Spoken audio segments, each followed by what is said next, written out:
Hello and welcome to the Chris Wolfe podcast on iCode Media. Today I'm excited to have a great conversation with Dr. John Nolan, who we've had on the podcast before.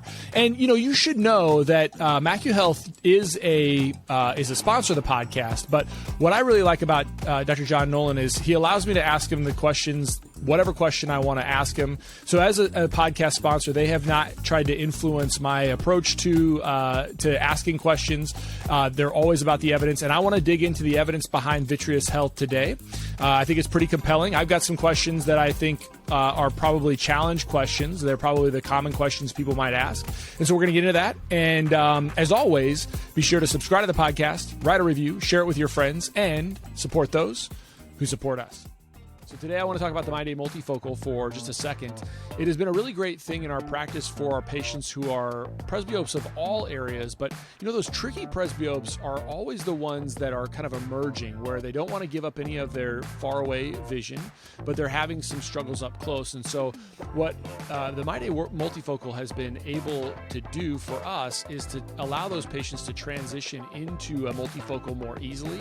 And then as we have those patients progress into other levels where they need more ad powers, it's been a nice smooth transition. So the ultimate hurdle that we've seen in our practice before the MyDay multifocal was that we'd have patients who would resist any transition to a multifocal lens because of that distance blur. We just haven't seen that. So if you haven't started using MyDay multifocal in your practice, I would encourage you to start, check it out, reach out to your Cooper reps for those trial lenses, and commit to MyDay multifocal for your patients. I think they're going to like it.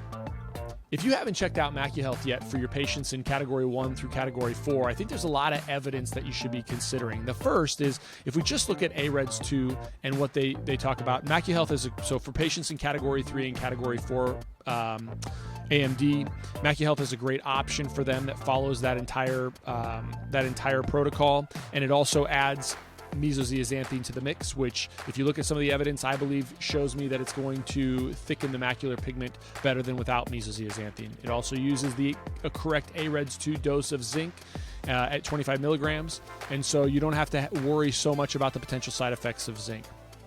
The other thing to think about, and it's beyond the scope of this, although you've probably heard me talk on other podcasts, is that in patients in Category 1 and 2, there may be some additional benefit to supplementing them with something that may be a little bit less than the AREDS 2, so you don't have to add as much to it. And that's where I use the MacuHealth LMZ3. And so I think if you haven't done this yet, I'd consider MacuHealth in your practice and for your patients. And it's been great for my patients, and we really feel like we can have the ability to help those patients in all categories of macular degeneration. So, Professor Nolan, thanks for doing this again. This is the third time I've had John, and I'm excited because about 5 months ago we had the FLIES study come out, and we were able to have an assessment of doing something else for the vitreous for patients. And so actually, I'm kind of getting right into it, but actually, I don't want to do that yet. I want to talk to you about your running. I saw a picture of you running. Were you running a marathon or a half marathon or what? Yeah, great. I was pacing a half marathon, and so I use race half marathons, and I still can race them. But it's just so good to get back with people on the running line, to get to see people kind of run towards. I think that's the beauty of running, by the way. You don't have to be the best at it to have the best experience. So that's why I like pacing, because I see people kind of aim for their targets, and some of them get it, some of them fall short, but we had a great day. Yeah, I was pacing a half marathon in Waterford on our beautiful greenway. So, yeah. What's your pace? What pacer were you? What schedule or what pace? That was a 1:40 half marathon. I'm typically a 1:30 pacer, but they needed someone to do the 1:40. You're fast, man. Yeah. Well, I had the pleasure of racing in New York, believe it or not, the half marathon, and I did a sub 80 half marathon. That's my PB. My personal best in New York. That was a very special. A sub 80, so you were under 120? Yeah, that's pretty good. Sub 6 minute miles, yeah. Just around 6 minute miles, yeah. So that's fast, man. So I think my fastest is 130. Is my fastest half marathon. You and I are going to have to one time that you're in the United States, we're going to have to work out together sometime. I didn't realize that until I saw you in where were we was it Houston? It was Houston. Yeah. And so I didn't realize that until you and I had a chance to sit down and chat a bit. And I was like, what? And then, no, it was Washington, D.C. It was Washington, D.C. Washington, that's right. I'm thinking because I actually went on that lovely run down by the ocean. Okay, we got to plan that. That's going to have to be on my list of things to do with John Nolan. Plus, you know what happens when you run, and I've said this before, but your brain sort of opens up, especially when you get those long distances. There's some kind of key points in time where I've built fellowship with guys that I can distinctly remember that mile marker that we crossed when we were done with the BS. We weren't just like having these sort of like, conversations that were like, hey, how's your day going? And how's your wife and family doing? Which are important, but we got beyond that. And so there's a couple of them where I remember that. And it's like, 5, 6 miles, boom, 6 miles. There you go. And now we're having a real conversation about things that are impacting their lives, like things that are, and there's something about those kind of hard moments that put, it's probably women too, but put men in a place that they can, sort of exercise whatever's on their mind. I don't know. It's weird. What do you think about that? I agree. And I think as we get that little bit older, that becomes more important. I mean, I know I look up to you with your family and how, I can't remember how many kids you have, but I know you have a lot of kids, right? 9. It's remarkable. 9 you deserve kids. a medal. 9. You deserve a medal. And my wife gets all the accolades. Absolutely. I have 2 and I'm exhausted.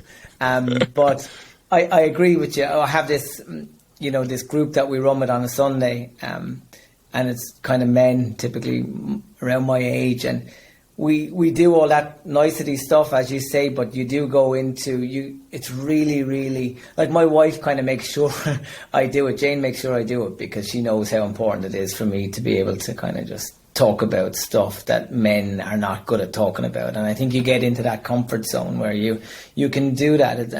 And when I was younger, actually, when I was training, it was kind of around the time where we were writing the major grants. You do have those kind of other moments as well where you get clarity on something. And what I can remember about that is that it might be something relating to, protocol design or something from an experiment that you don't know kind of really how to go about it. And then you just get this clarity that comes in. And I remember that when I was writing the grant for the CREST program, which was 2 years in the making, I ran every day at lunchtime. I just dropped tools, went out. I had fortunate being a researcher, I can do that. I went, and we have a lovely area here. And that was really, I truly believe that was one of the reasons. And I remember some of the researchers saying to me, like, you're so busy, how do you get time to run? I said, I'm too busy not to. That's the point. I'm too busy not to find time to run, because if you don't, that's where it all falls down. And I think you can extend that then into kind of what we're talking about, life and wellness, and particularly on the back end of what we've all come through with the uncertainties around the pandemic and all of. So yeah, I think it's cliche, but finding that balance, and that people have different balances. For you and me, it might be getting a workout, going for a run.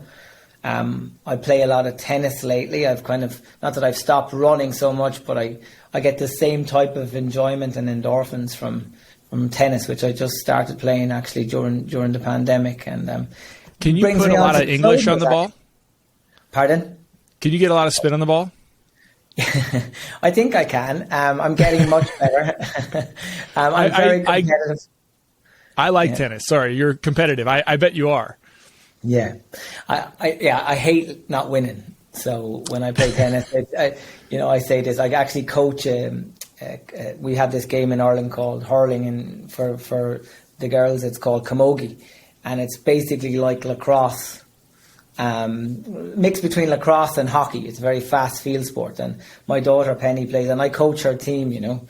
So I can see all the mammies and daddies looking at me because I'm kind of very serious. I take it very serious, and I'm saying to them, your mammies and daddies are telling you, it's all about having fun. But I say to them, winning is fun. So let's figure out if we can win. So maybe that's not the right approach, but anyway. I think there's something to that. I like to play tennis. I grew up, my dad and I'd play tennis with my dad.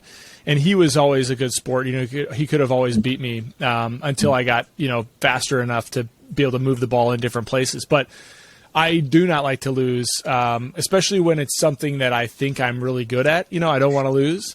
And one of my best friends from optometry school, his name's Scott Ackerman. He practices in Garden City, Kansas. Hopefully he's listening.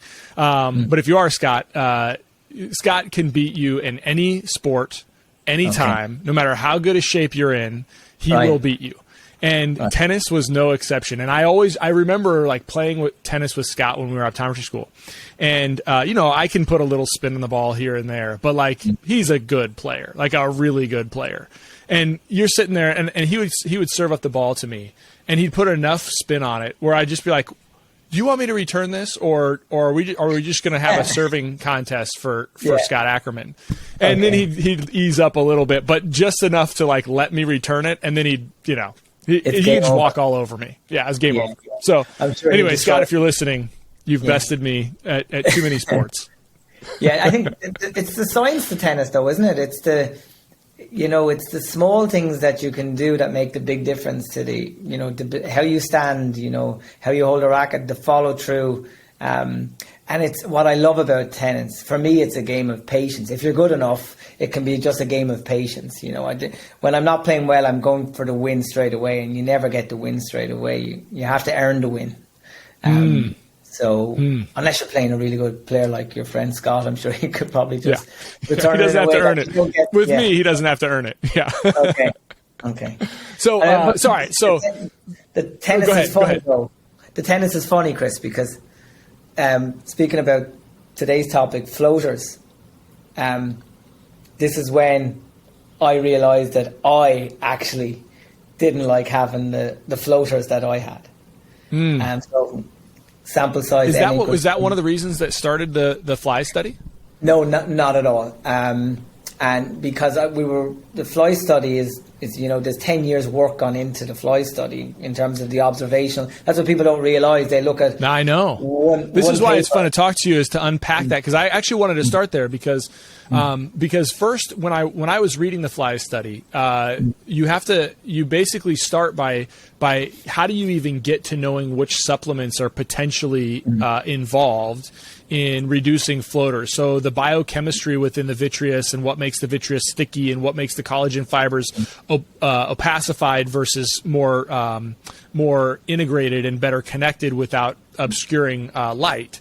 So I was reading that and I'm like, I bet there is years of stuff that goes into that. So unpack that a little bit to me about where you start and how you get there from a standpoint of vitreous. I'll do my best. Of course. And the first thing to say is that, it wasn't, there were so many people that have contributed to this idea.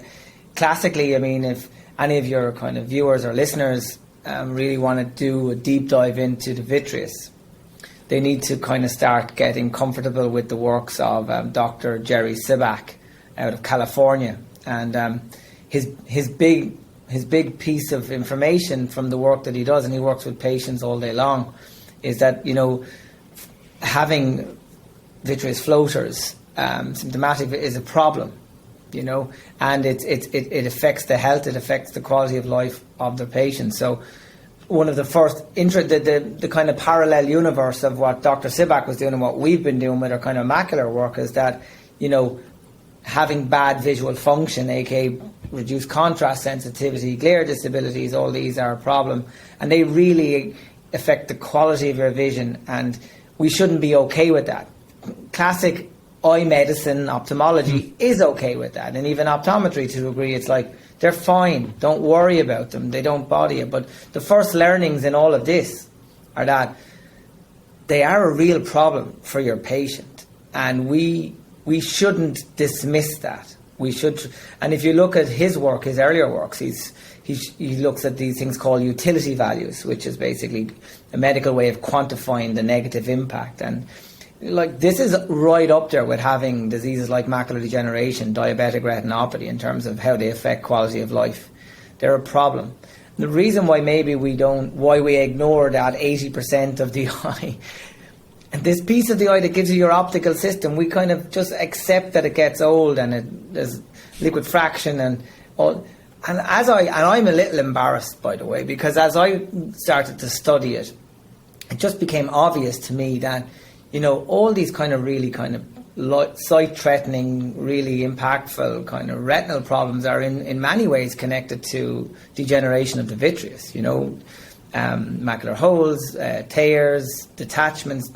If you have a really healthy, structured vitreous, the risk of those diseases is much more unlikely. So from a classic medicine perspective, I think that's important. And so I suppose sorry, I was going to interrupt, but I think that to amplify your point, I think we're trained largely in eye care to say, well, that's not. It may be a symptomatic problem for you, but it's not really a problem. So you just have to deal with it. But one of the things in the FLY study, in terms of I think it was in the background of that you brought up that I never really thought about that much, was, I know patients are bothered by them, but when you quantify that discomfort, that visual discomfort, I think that you made reference to another paper that looked at patients would be willing to give 1.1 years of their life for 10. What was the actual number? So 1.1 years of their life for 10 years of their remaining life. That was from Sibak. That was his work, actually. It's just. So we just don't think about that. We just don't think about it. This is so significant that if you put it to a patient, you would give up 1.1 years of a 10-year time period in order to have life 8.9 years without floaters, right? Yeah. So that's pretty significant when you really, because we always think people just always want to live as long as they possibly can. And this is answering the question of what is the value of that symptom? Yeah, I agree. I think there's two other kind of important misconceptions in here that the platform of the kickstart of all of this is that, of course, risk factors, we look at age, myopia, diabetes, and so on. But age, your patients that are suffering with this, they're not all necessarily, in fact, we know they're not all old. If you look at, there was one online study done, published, a proper study, where they basically asked people to volunteer, if they had issues with floaters, and they reported data like the mean age was 30 years of age. So, yes, vitreous degeneration is very much an age-related, but the vitreous floaters can start affecting us very early in our lives. We know, from age of 40, that, we really see structural changes to the vitreous that's meaningful, liquefaction, and it excels from here on in. So I think the other big learning is that, we may say in eye care, oh, well, they'll go away. They'll probably go away. I think the data very much says that that's not the case. People that are symptomatic, their problem doesn't go away. In fact, we quantify that it gets significantly worse in a relatively short period of time. And again, if you quantify properly by looking at measures of visual function, that are connected to the presence of vitreous floaters. So from our perspective, I was very reluctant to do this work, by the way. Because I was uncomfortable with my knowledge on the vitreous. I'd spent my whole life studying macular nutrition and visual functions, and I was like, well, why is no one talking about the vitreous? And there was a guy from Germany, Robert Kuckling, who spent his whole life working with nutrition as well. He's a veterinarian, actually. And we knew Robert and his company, Abiga Vision, for many years. He would be a partner with our university. And so he kept telling me about, possibilities for the vitreous and John, why have you not looked beyond the macula? And I'm always very protective of being good at what we do. So I said, okay, let's have a look. And he was showing me all the data that was coming from observational work done out of clinics in Heidelberg in Germany and so on, and very good medical doctors that were working there. And it was really interesting. So what we agreed to do maybe 6 years ago from where we are now, was to build it from the bottom. I was impressed by what the information we'd been given, but we really wanted to build it from the bottom and have a command and an understanding. So we set up a full PhD program on this, and there was a scientist, Emmanuel, who now has passed his PhD viva. He's now Dr. Emmanuel. He's an OD as well, actually. He's an optometrist from Ghana who joined us many, many years ago. And he spent 2 years just studying the literature to try and get a comprehension of the mechanisms that nutrition may be involved in. And he taught me, you know, and all these brilliant people taught me. And we learned together in terms of, like, you know, something else that your viewers, listeners may not be familiar with. You're probably trained that the vitreous is a closed system and nothing gets in and nothing gets out. And, you know, that's not the case. You know, there is active and passive transfer of nutrition primarily. And remember, we know the composition of the vitreous is primarily water, of course, but you have your proteins, your collagen fibers, your hyalurons. But nutrition is a big part of that. So really, you know, I couldn't even tell you the amount of kind of enzymatic, non-enzymatic nutrients, antioxidants rather, that are present, because there's so many of them. But what his work was able to do was really to kind of validate the formulations that were being put together by Ibiga Vision, Robert Cookling, in terms of putting them into a formulation. And ones that were naturally occurring, ones that had the properties, and let's talk about them maybe in a minute, you know, your antioxidant, anti-glycation, enzymatic, these are the three proposed mechanisms. So when you look at it, it's classic micronutrients like water-soluble vitamin C. Remember the vitreous being water. And then we had to really study vitamin C, and there's so much to actually learn about vitamin C. And I wasn't an expert in vitamin C, but, you know, I correlated it with something that's orange or yellow. And then I said, well, why is the vitreous not orange or yellow? And when you look at it, you see it's because vitamin C in the vitreous is not oxidized. It's only orange when it's oxidized. So there's all these little learnings along the way. But long story short, you know, the basic goal here was that, is there a formulation that is regulatory approved, safe, allowed to be used? Could you put it together? And that's what Ibiga Vision did, and that's what we tested in part of the FLIES trial. Now, leading up to that, we had this major review published, which is a great read. If anyone has a long plane journey coming, you know, it would be a really deep dive on literature. That was that, and these are all on my website, these papers, published papers. And we actually partnered with Dr. Jerry Sibak on that, because there was so much we didn't know, and he was the expert. So quite cautiously and nervously, we approached him to see if he'd help us, because, you know, we were wondering what would a retinal doctor think about nutrition. And I you know, thankfully he came to help us, and, you know, very directly gave us some advice, and was significantly involved in those publications. And he's going to remain involved, hopefully, as we kind of get ready for kind of phase 2 of research, which I'll talk about maybe in a minute. But yeah, go sorry. ahead. No, I was going to ask you, you know, one of the things that strikes me in all of this is that with all the complexities of the oxidation and the enzymatic transport and the nutrients, you know, my view as a clinician of the vitreous has always been that it's just sort of a remnant from development, and it's just sort of a necessary evil that is just left over from the scaffolding that is required to supply a blood flow to the anterior portion of the eye. Well, I guess the lens of the eye, and so it's just sort of like left over. I haven't really given it much more thought than that, but it strikes me now as you're talking that there's probably some additional benefits that we are not typically thinking of. Are there any that come to your mind?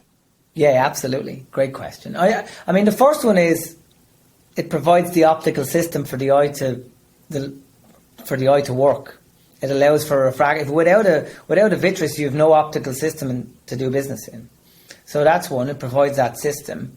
It is your, as you know, it provides a protective mechanism, a shock absorber, if you like, for everything that happens when we're moving. It's protective in that way. The way I explain it to people that ask me to talk about, you know, how the collagen fibers and where the floaters come from, is that I talk about, you know, you made reference to the structural system. And if you think of the various types of proteins, the various types of collagen that's present, you have your classic ones that are very long and extend throughout the vitreous. And then I describe it like a ladder.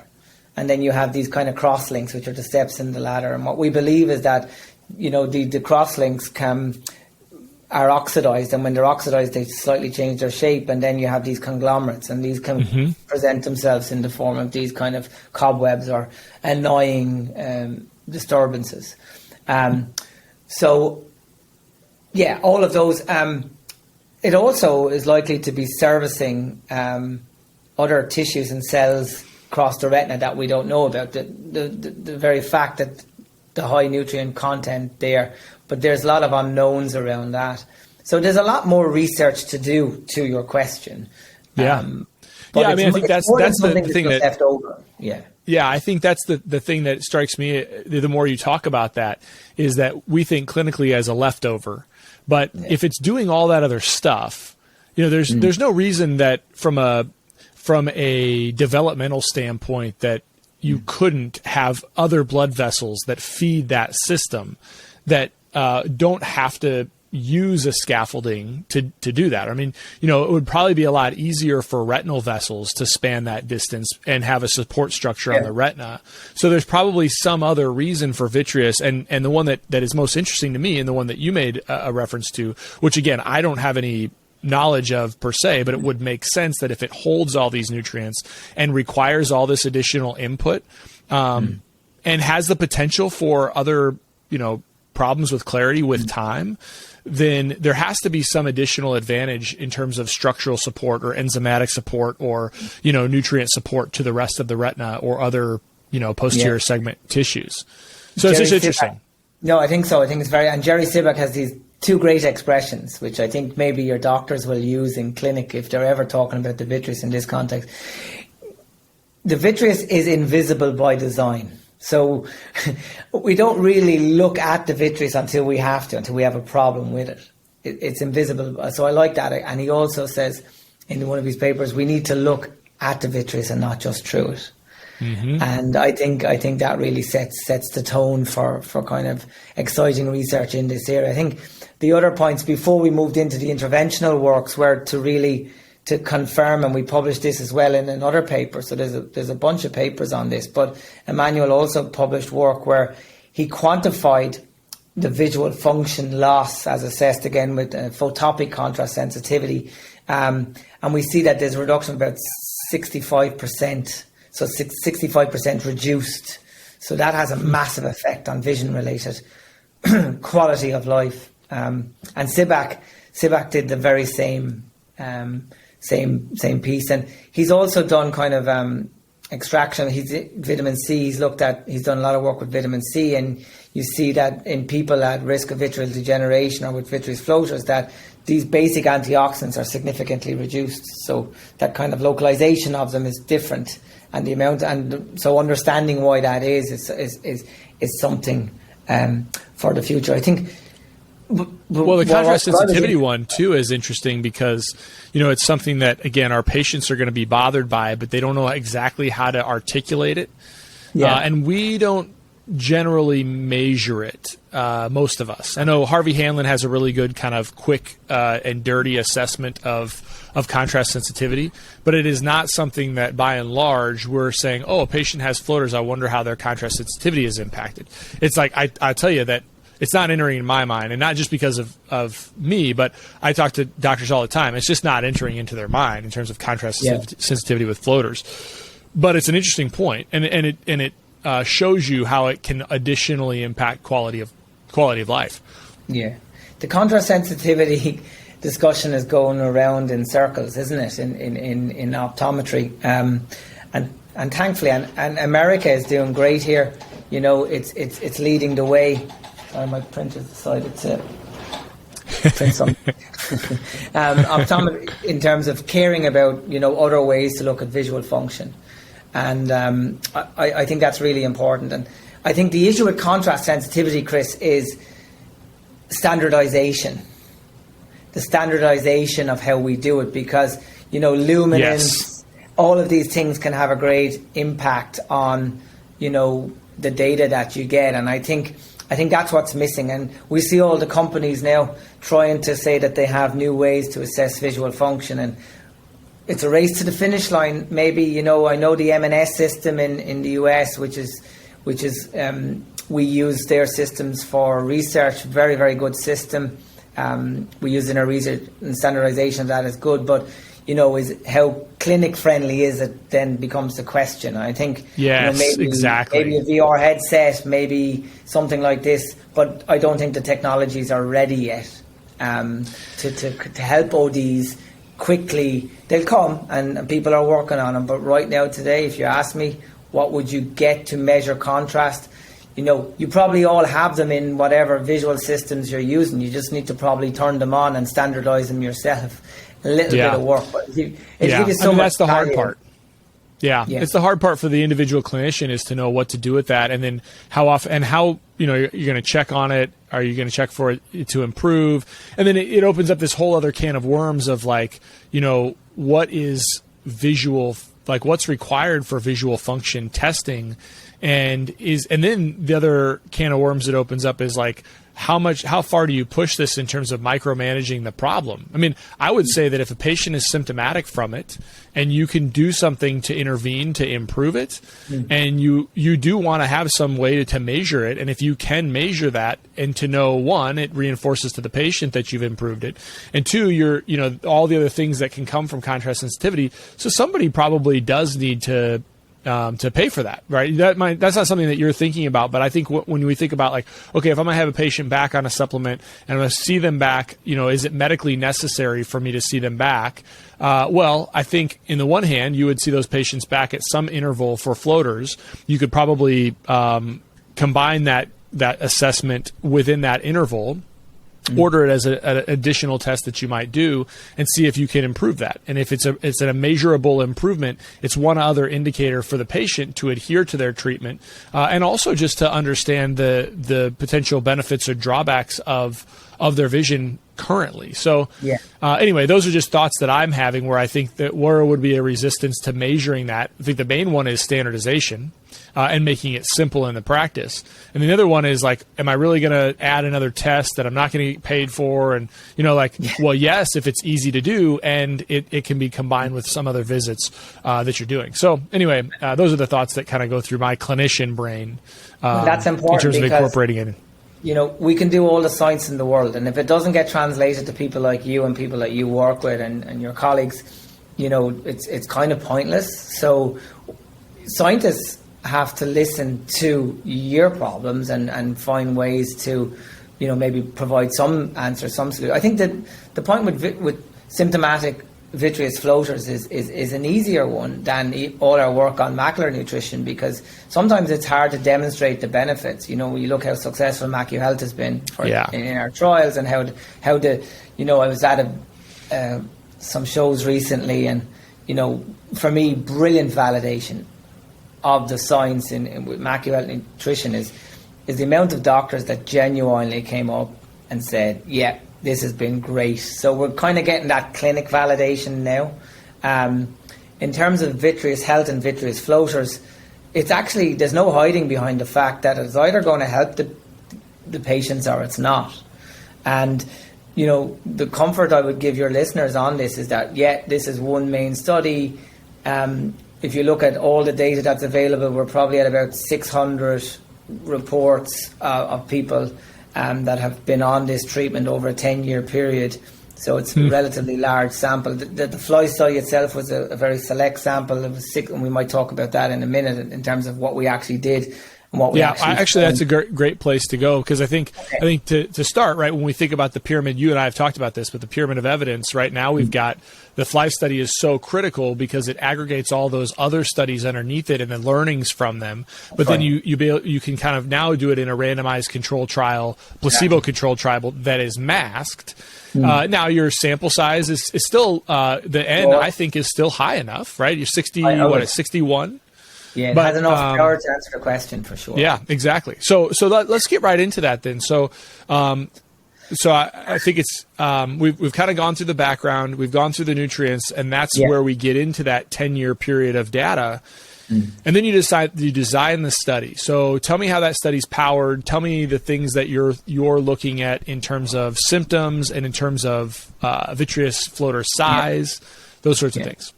Thank you. So we needed all the help in the world, and we worked with a vitreoretinal surgeon here in Waterford, Ireland, Dr. Eugene Ning, runs a massive vitreoretinal clinic, and his classic treatment for vitreous floaters would have been some vitrectomies, but laser as well. He used both, so he would be the atypical surgeon that would try and treat these, but he was very interested to be involved in something that was kind of micronutrient based, and so we worked with a statistician, Dr. Jim Stack, who was a brilliant statistician, and we explained, just like we would always do in an experiment, what we were trying to do. And then we looked at the questionnaires that were available. We looked at Dr. Sibak's work, how he assessed it, and others. And essentially, to kind of summarize it quickly, what we decided to do was power the study based on subjective assessment. So how do the patients feel today in terms of how the floaters affect their daily quality of life? So kind of scaling it from not bothersome at all to really troublesome, to the point that I can't live with these. So there's this kind of scale of assessment. And there was a separate piece to this, which was, can we assess how it impacts over the previous 6 months? So we kind of were looking at it from two subjective perspectives there. And so actually, when we were getting full design on the protocol, we were really leading with just subjective, which we know in its own, it doesn't tell you the whole picture. So we wanted to quantify visual functions and everything with that. And what we did was we collaborated with local optometry, and in addition to the vitreoretinal clinic, and we recruited patients who were essentially referred in to that clinic. So they were there because they didn't like having the floaters. They were of all ages. And really they weren't suitable or had decided not to have any of these treatments that the clinic would classically do. So we were able to get a recruitment that way. Around the same time, and thankfully, we were able to work with our OCT system, the Heidelberg Spectralis system, and Emmanuel worked with kind of software developers as well to basically use an approach where we could quantify the floaters, because we felt it really important, in addition to just like getting self-reports and these questionnaire reports, to actually quantify them. So now we had something objective to marry with it. And so we ran the experiment. It was a 6-month intervention, placebo-controlled, classic design, as you say. With something like this, you always get a subtle placebo effect. We saw a small placebo effect as well. But the difference, the strong effect in the active group was consistent. Consistent insofar as our subjective reports were really impressive. People got better. Their wellness got better. Their vision-related quality of life got better.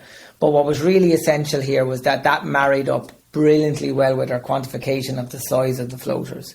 So on average, I think, we see that about 70% of people on the active group at 6 months report an improvement, and that marries up with the quantification of the size of their floaters.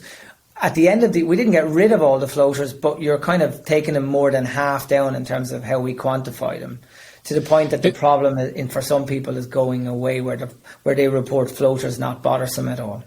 Yeah. So I think that's a compelling one, right? As a clinician, if I want to say something to my patients that continue to complain of floaters, there's two things. The first one is, and this has been my impression of it, and I could be completely wrong, but I actually am not suggesting it to my patients or prescribing it to my patients early on in their symptomatic PVDs. So what I don't want to do is say, this is going to take care of that. I don't want to know about any new things. So my thought is, if you look at our clinical practice guidelines, depending on the type of PVD and the clinical findings we'd see them on the initial visit, and then between 2 and 4 weeks, and then 6 months. Well, then at that 6-month follow-up, if I've gotten there with my patients and they're still complaining of them, now I'm saying, look, I just don't want to plant the seed like, take this supplement and then you don't have to worry about any new symptoms, right? So I'm trying to remove that away from them. That could be wrong, but I'm trying to remove that away from them. And then I'm also trying to say, we know that over the first 6 months that these things are probably going to improve somewhat.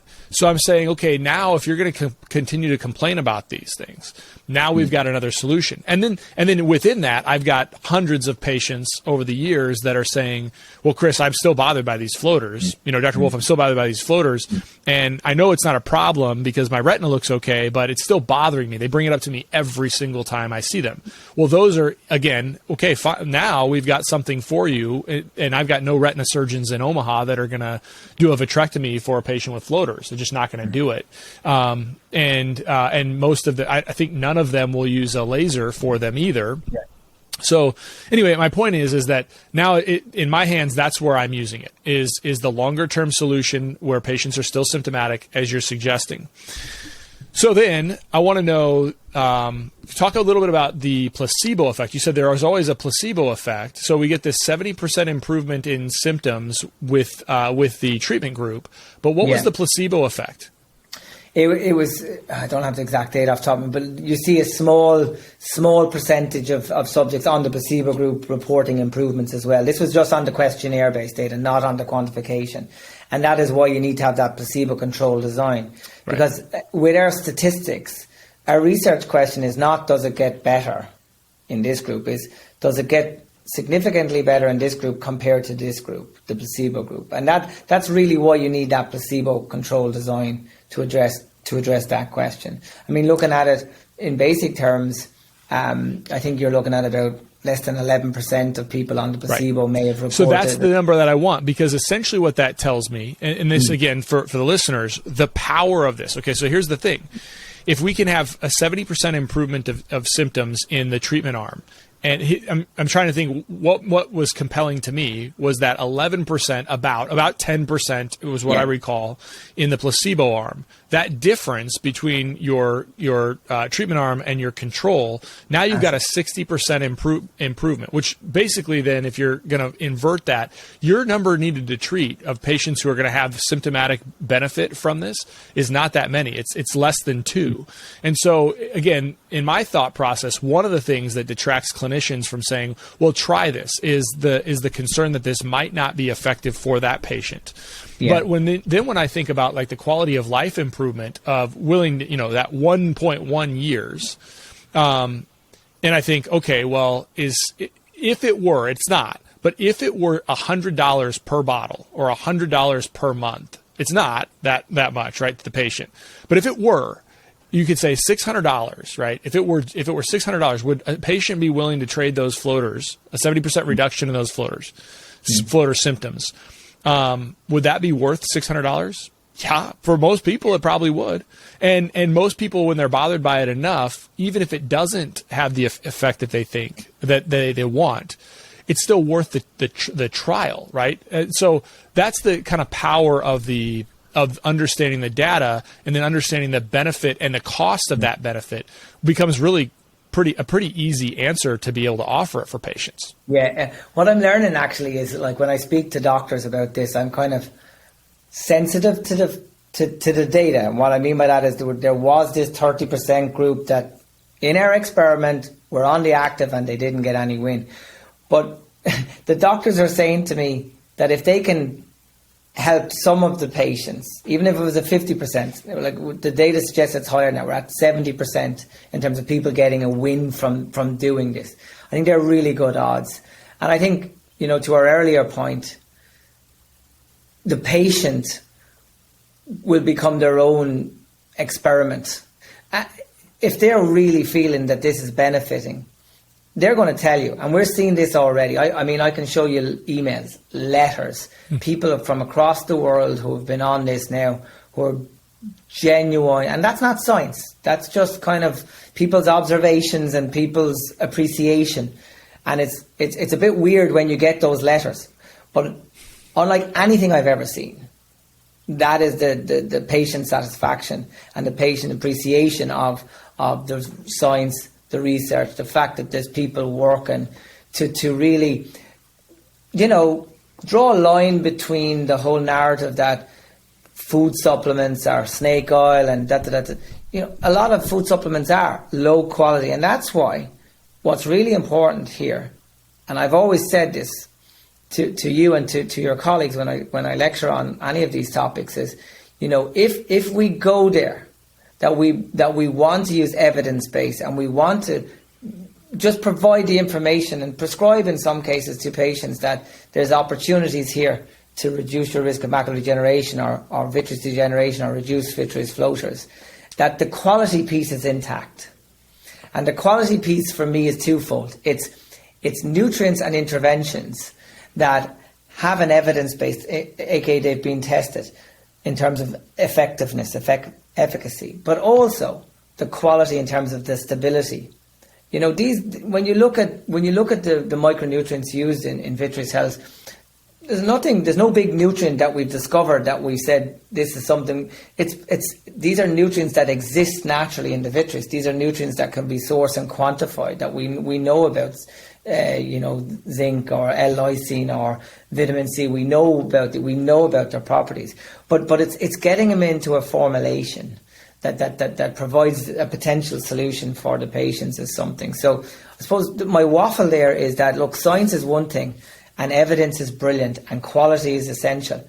But with this particular effort, the patients themselves will really drive home how successful this is. And what I'm telling you is what we've seen now from Europe, from Germany, and now in Ireland, across Ireland and Europe, and now thankfully in the US, patients that are trying this are really starting to already see the benefit. And I might be wrong, and I'll come back I'll come back on your podcast, Chris, if the clinic and if the patients tell a different story. But all evidence so far is that people that have a problem with this are getting some reward from enhancing the safe and targeted micronutrients of the vitreous. And it's their decision to do it.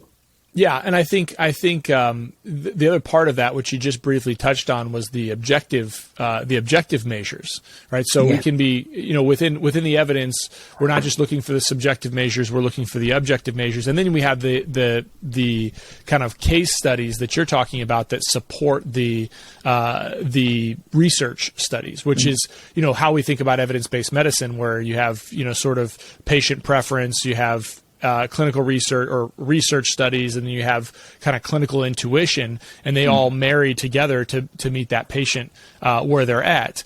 And so I do want to discuss a little bit, because you and I have talked about this briefly. It wasn't until I read the paper that I understood how they were quantifying the size of those floaters. But one of the things that I was curious about was, okay, how are you taking the image? And what the way they took the image was to look up, look down, look to the right, look to the left, and capture that floater in all of those different images. And then based on that location, they could say, okay, well, this isn't just like a posterior vitreous detachment that is pushing anteriorly, thus creating a shadow on the retina that is inherently less dense, but maybe larger in size. It was actually able to quantify the actual size. So this idea, the question I had for you originally was, well, John, is this just that time goes on and if the patient has a posterior vitreous detachment, we're just naturally going to get less impact from the floaters? And you said, no, the way this study was designed is we were able to actually measure the floater size, which I thought, until I read it, I wasn't entirely sure how they did that, but that's how they did it. And I think that's really important. That's right. And, obviously the floaters can move, and if it's close, so that's all kind of calculated in terms of the resolution, how they go and get to that image. It's all controlled back. And for comfort, I can tell you that the repeatability of the assessment, we do what's called ICC interclass correlations. It's 0.999. It's almost 100% agreement. If I do you now, I'll do you tomorrow. I'm going to get the same score on that floater that we bring into picture. So that was really statistically, and we were really careful there. We probably did most work on the imaging in this entire experiment, because it was pretty novel ground, and Heidelberg are obviously delighted that we were able to use their system to do it as well. And I think it would be really interesting for Heidelberg to use that technology that they've. I mean, could you imagine? I mean, it would change our approach as clinicians to managing patients with vitreous floaters.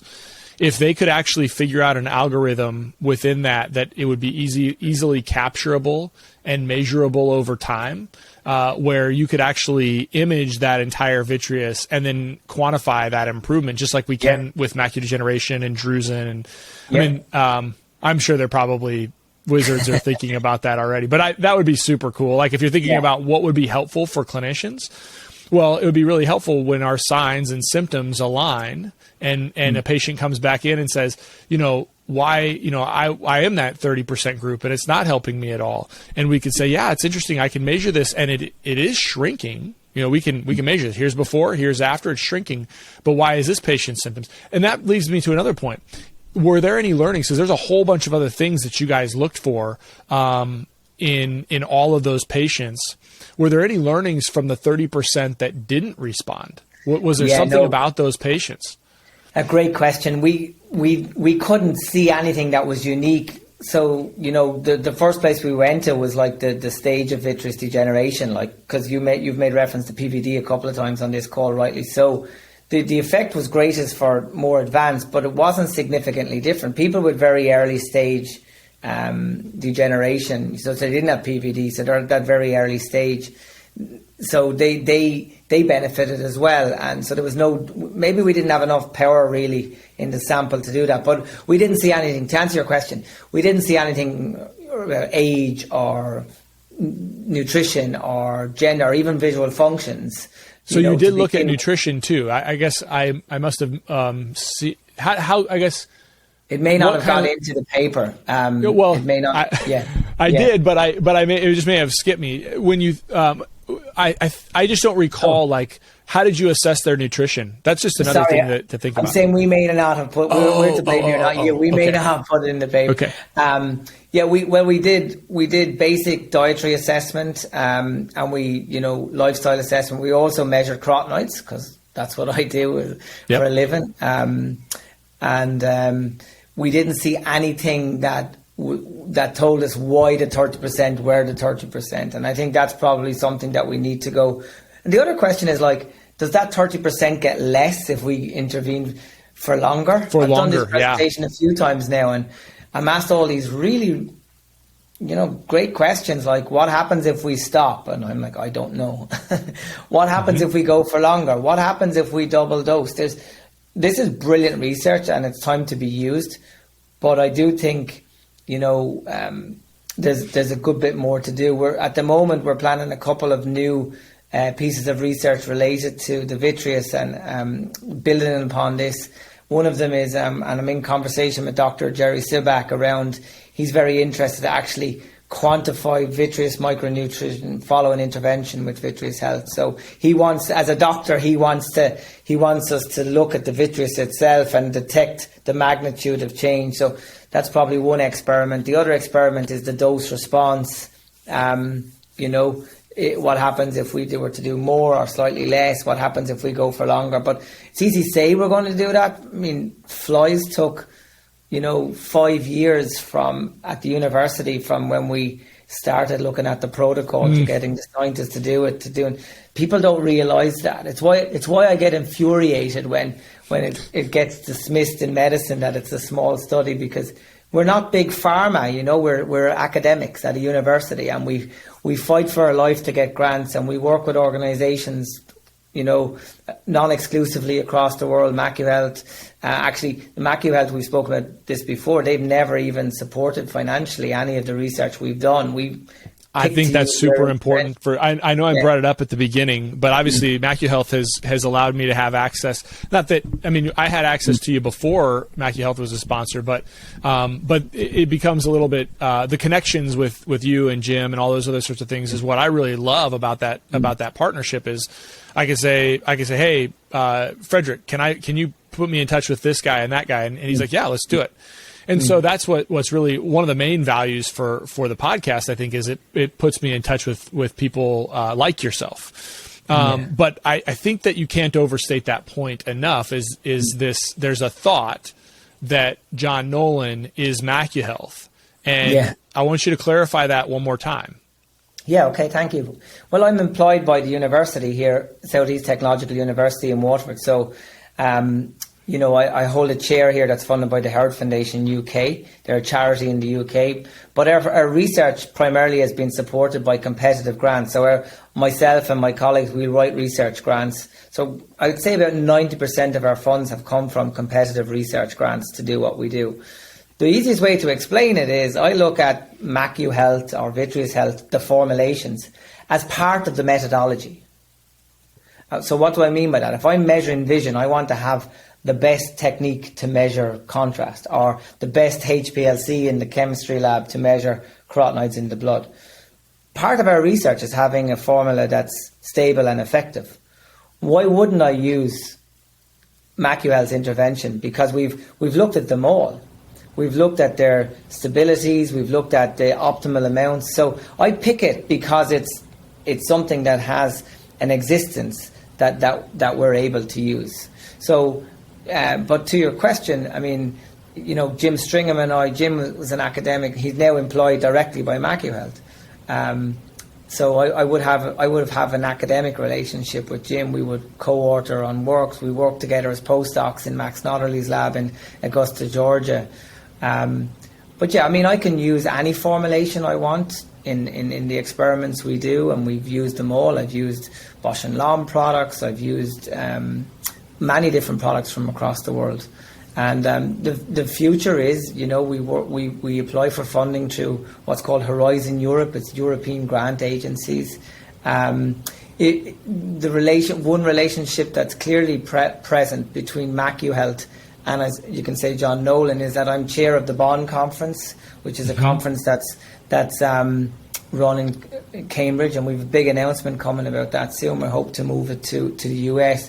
And MacuHealth would be a sponsor of that conference, so an unrestricted sponsorship for that conference. But that's a non-for-profit conference. All the money goes into supporting the professors and the scientists to travel from across the world to go there. It's a bona fide academic conference. So, but they do greatly, and we appreciate their support, and that of others as well. BASF. I don't want to forget anyone now. Bega Vision, Industrial Organica, and we're open to work with any organisation that want to, get part of the scientific works that we do and support people. Abbott are always part of it. So there is this connection between industry and academia. There has to be in this new world. Yeah. It's how it works. We need to see, but we have to work through university policies, technology. Like, I don't own any intellectual property on the work I've done. Full clarity, I don't own anything. I'm an inventor on many of these, but the being an inventor and intellectual property are very different things. People don't understand that. As a scientist that works here, I assign all my discoveries to the university, and they may partner with industry, and it's safely managed that way. So that's important. No, I think I wanted to hit that point just because you brought it up again, and I wanted to make that disclosure because I think it's important. But you brought up, and I think this might kind of round out our conversation, because you brought up the last idea of, well, what's next? What do I do once we, once that 6-month time period goes? And I think your answer is exactly right. We don't know. We don't know for sure. But and I don't know. But as I think about this more, on the one hand, I would say, well, if it's improved that patient's symptoms, maybe we stop it and see if symptoms return. Does it improve the patient's symptoms? You stop and things get worse again? Or is it intuitive enough? And this is where I'm thinking more about it, is if the vitreous is a structure that's supporting other things. And, we talked about PVDs, but we also talked about floaters. And if the floaters are just a clumping together and misalignment of those normally clear collagen fibrils that have now become opacified because of their structural changes, then do we use it for longer? Well, we can't answer that with a study, right? But it might be intuitive we can't answer it now with the study, but it might be intuitive to think that maybe it would be beneficial to support it longer. Maybe that 30% of patients did need a different dose, or they did need to carry out the treatment for longer. And so that's what I think the beauty of being a clinician is that evidence-based medicine has so long been thought, and I've misthought it as well, that it is just pure research. It's the pyramid of evidence, right? But remember, that is important, super important, but it's also important to be able to apply that evidence to a specific patient population that may have been excluded from the evidence or included, and then also being able to say, well, what's the logic behind that evidence? How does that logic actually make sense? And does it mean that the study just wasn't long enough to answer the question, but it doesn't mean that it stops, right? It stops after 6 months. Oh, well, it's no big deal. We just stop then, Well, no, maybe we do keep going. Or maybe we stop and see if that patient's symptoms come back. And if they come back, you start again. I mean, it's just an interesting thing to really think through. And it's kind of the unknown, right? You guys get to provide us with really good information about what we do know and what we can know. And then we get to take what we can know and think, how would we apply this in a clinical situation? Thoughts? That's the beauty. That's the beauty of it, because let's just say I do a dose response or a 12-month intervention, and we do phases. Like you answer all those questions, and you create a whole other bunch of questions, which is fine. Which is fine. I think the point I'm trying to make is sometimes you have to kind of work with the evidence that you have. Exactly. Exactly. You have to work with what we have. We can always look for the next piece. The interesting thing about these nutrients, I think it's relatively quick by which they get into the vitreous. Now, we need to determine that. But there's some evidences, like these are water soluble. The fat soluble carotenoids that we use take time to affect the target tissues. I'm of the view that we can get these nutrients into the vitreous relatively quickly. And while we didn't cut the experiment before 6 months, so I can't honestly tell you what would happen or what we know, because that was the design, and you're not allowed to play with the design once you publish what you're going to do. But what we're seeing kind of clinically come back is, relatively quickly, 4 weeks, 5 weeks, 6, people are starting to notice difference. And I'm one of those, here's the supplement here now. It's the one, I've never missed this since January of this year. And the reason being is, I mentioned my tennis playing earlier. I was in Hawaii. I'm not sure if I told you this story, but I was in Hawaii at the Island Eyes conference. I was presenting with Fraser Horn and the group out of Pacific, and I was doing my macular pigment work, and I had this really bad experience, unfortunately, where I was out for my run and I went swimming and I got into trouble in the ocean, and I was basically saved by a teenager with a surfboard. Thank God. Yeah, so I'm lucky to be here. I was pretty much gone. So, yeah, remarkable experience. At 7:30 in the morning, this kid saved my life, and I had to get on with my day. But the point is, I felt following that my floaters, which I had, became much more of a problem. So I remember getting back to Ireland, and I was playing tennis one morning, and I came back and I said to Jane, that was awful. Jane being my wife, that was awful. I said, I'm going to have to take my own medicine here. So I started taking Vitreous Health VitreCap that day, and I genuinely would not go without it now. That's my experience. Wow. Wow. Let's see. Well, I'm going to have, it's probably on a long run, I'm going to have to explore that story about the surfer kid, but I'll leave that for another day. Yeah. John Nolan, thanks so much for doing this again. It's always so enlightening.